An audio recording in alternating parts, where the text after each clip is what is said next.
이렇게 시간의 개념은요, 누구에게나 같은 것 같지만 누구에게나 똑같지 않고 상대적으로 느껴지는 것이기 때문에 자기의 목표, 목적지에 따라서 현재 상황에 따라서 달라지는 것이 바로 시간의 개념이에요.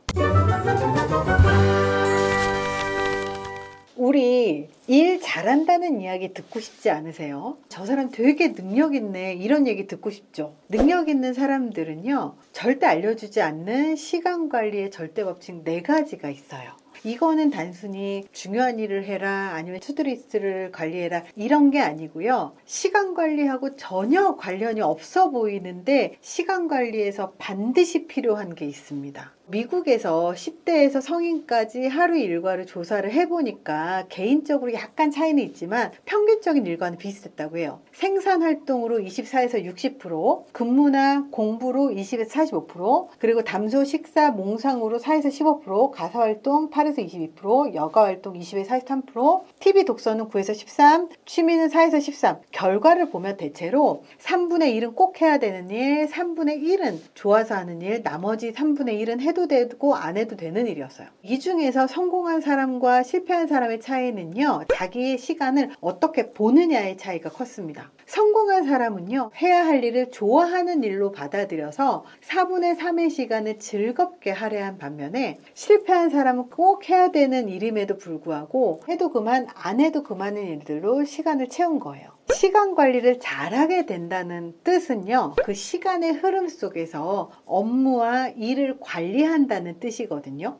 시간을 관리하게 되면 주어진 시간 내에 목표를 달성하고 책임을 다할 수 있게 됩니다. 시간을 관리를 잘하는 사람들은요, 우선순위를 정해놓고 업무를 하기 때문에 일관성 있게 일을 처리를 해요. 목표에 따라서 계획을 잘 세우기 때문에 시간과 자원의 낭비를 막고, 그리고 업무 시간과 휴식 시간을 잘 조절해서 사용을 하기 때문에 스트레스가 적어요. 그래서 성공을 도와주게 되는 거죠. 시간 관리를 잘하는 사람들은요, 중요한 일을 우선적으로 합니다. 업무가 많더라도 시간에 쫓기지 않고 여유가 있죠. 계획에 따라서 일관되게 움직여요. 근데 시간 관리 못하는 사람들을 보잖아요. 그러면 중요한 순으로 일을 하는 게 아니고 선착순으로 일을 해요. 업무가 많을 때는 바쁘다가 업무가 없으면 한가로운 거예요. 그래서 계획 없이 불규칙적이죠. 그렇기 때문에 이렇게 시간 관리를 잘하는 사람들이 특별히 관리를 하는 게 있어요. 이 시간을 관리한다라는 건 사실은 다양한 것들, 즉 나의 생각과 행동과 그리고 환경을 관리한다라는 의미이기도 하거든요. 그래서 이 사람들이 단순히 시간만 관리를 하고 그리고 계획대로 착착착착 하는 게 아니라 더 포괄적인 의미에서 관리를 해야 되는 게 있습니다. 그 첫 번째가 시간의 양의 관리하고 시간의 질 관리를 함께 하는 거예요. 수능 만점 맞은 학생들이 TV 인터뷰를 하는 걸 잘 보잖아요. 그러면 진짜 얄밉게도 거의 대부분의 학생들이 수업 시간에만 공부를 열심히 하면 돼요, 이렇게 말을 한다는 거예요. 근데 공부를 못하는 학생들의 공통점은요, 수학 공부하면서 영어 걱정하고요, 영어 공부하면서 국어 걱정하고요, 국어 공부하면서 수학 걱정을 해요. 집중해야 되는 시간에 집중을 하지 못하는 거예요. 회사에서도요, 꼭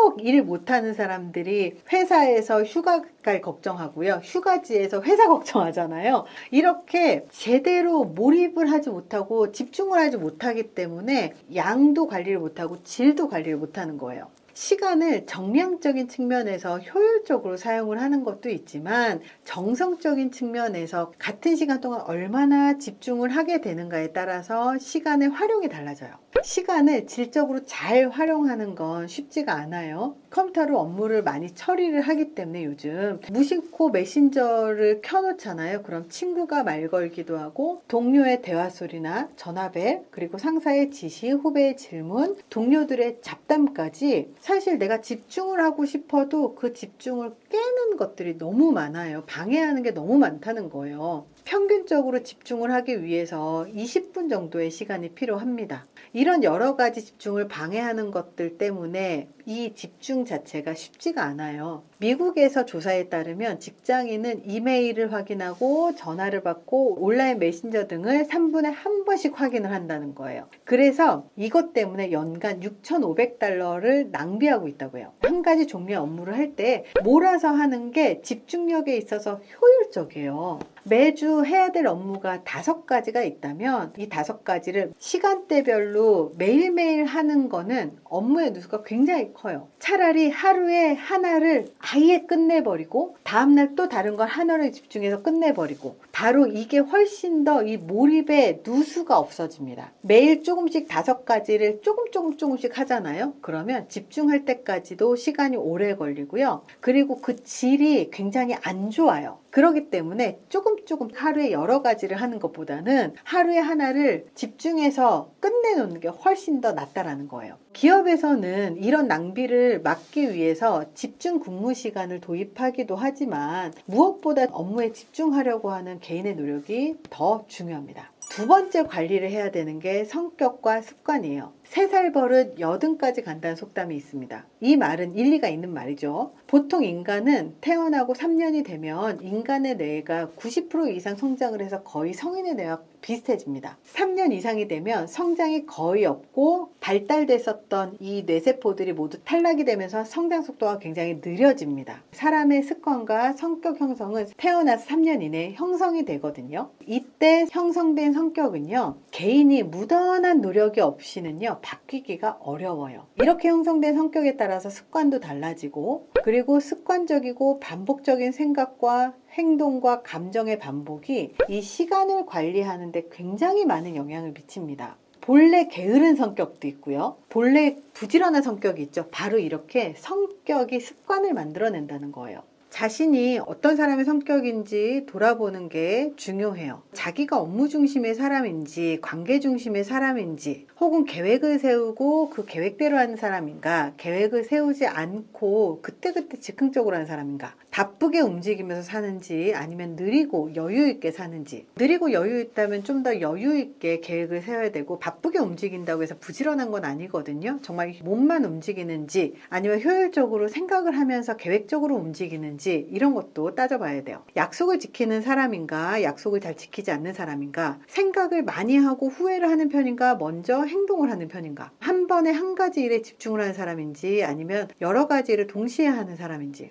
혼자 일하는 것을 좋아하는 사람인지 혹은 많은 사람들하고 함께 일하는 걸 좋아하는 사람인지, 자기를 이해하는 건 굉장히 중요합니다. 사람들이 자기를 고려하지 않고 계획만 세우는 것에서 실패를 하거든요. 그렇기 때문에 자기 자신, 자기의 성격, 자기의 습관을 파악을 하는 건 그 무엇보다 중요합니다. 3번째, 환경이에요. 업무를 할 때 책상이 얼마나 효율적으로 정리가 되어 있는가에 따라서 업무 효율이 달라집니다. 책상 위에 컴퓨터의 위치, 서류의 위치, 전화 등의 위치에 따라서 동선이 달라지고 범위가 달라져요. 예를 들어서 왼손으로 전화를 받아야 되는데 전화기가 오른쪽에 있다면 그만큼 누수가 심하고 그리고 불편하겠죠. 그러니까 내가 편안하게 일을 할 수 있는 환경을 만들어 놓는 건 굉장히 중요해요. 움직이는 반경의 범위나 불필요한 행동이 많으면 많을수록 시간도 낭비되는 게 굉장히 많고요. 생각의 누수 그리고 행동의 누수가 굉장히 많을 수밖에 없어요. 정기적으로 우리의 주변을 정리하는 건 성격을 바꾸는 것보다 훨씬 쉬워요. 그래서 정기적으로 주변을 정리를 하고 환경을 정리한다는 게 단순히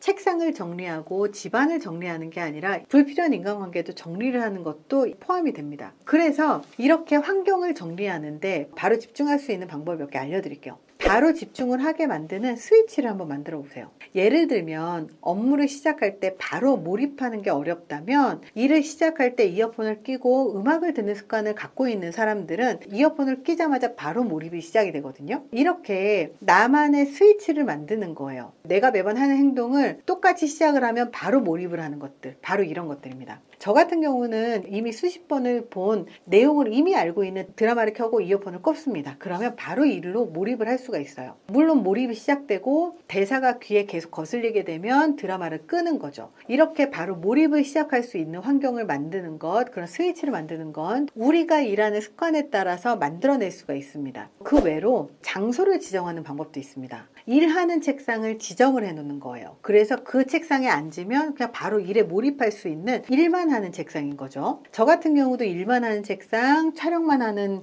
스튜디오, 회의만 하는 사무실, 이런 식으로 장소가 정해져 있습니다. 이 장소에 가잖아요. 그러면 항상 하던 행동에 바로 몰입이 됩니다. 불면증이 있는 사람은 침대에서 책 읽지 말라고 하는 얘기 들어보셨을 거예요. 침대에서 잠만 자는 사람은요, 침대에 눕는 순간 잠이 쏟아져요. 즉, 장소와 행동이 연합이 됐기 때문에 내가 항상 하던 행동으로 바로 몰입이 되는 거죠. 이런 식으로 장소를 지정을 하거나 스위치를 만드는 방법으로 환경을 몰입할 수 있는 환경으로 만드는 것도 굉장히 좋습니다. 네 번째, 목표의식이에요. 일을 잘하고 능력이 있고 그리고 시간관리 잘하는 사람들을 보잖아요. 그러면 목표의식이 뚜렷해요. 자기가 무엇을 집중해서 해야 하는지 아는 사람과 알지 못하는 사람은요, 시간을 사용하는데 많은 차이가 있어요. 목표는 시간을 관리하는 데 있어서 가장 중요한 개념 중에 하나예요. 목표를 이루고자 하는 생각이 얼마나 강한지에 따라서 시간을 관리하는 방법의 차이가 날 수밖에 없어요. 시간 관리는요, 바로 이 목표에서부터 시작이 됩니다. 목표가 없는 사람에게는요, 시간 관리라는 개념은 아무런 의미가 없어요. 자기가 목표로 삼은 것을 짧은 시간 내에 달성하고 싶은 의지가 없는 사람은요, 시간이라는 개념이 그렇게 중요하지 않은 거예요. 한 달이라는 시간의 중요성에 대해서 궁금하면 만삭이 된 산모에게 물어보면 되고, 일주일은 주간지 편집장에게, 1시간은 연인들에게, 1분은 차를 금방 전에 놓친 사람들에게,